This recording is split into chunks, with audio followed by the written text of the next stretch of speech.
Welcome to Samba Samba. Enjoy the video. You begin by opening Pictoblox and adding the camera and machine learning extensions. This gives you the face detection blocks you need. Next, connect and test your webcam so you see a live video sprite.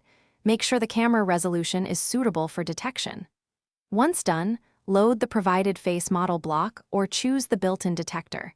This is what finds faces in frames. Now create a new sprite script and place an event that starts the camera and repeatedly processes frames for detection. You now build the core loop.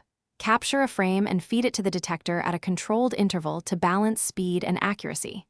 Then read the detector output, X, Y, width, height, and confidence, so you can position overlays or trigger events.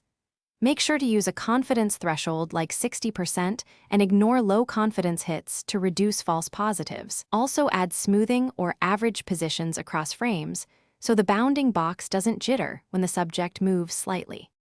To finish, wire actions to detections.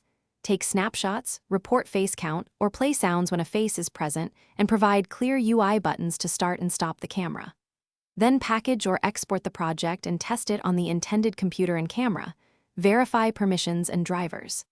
If detection fails, first check camera access and lighting, then raise or lower the confidence threshold, inspect console errors, and confirm the correct model is loaded. These steps resolve most issues quickly. Thanks for watching. Consider subscribing if we helped you.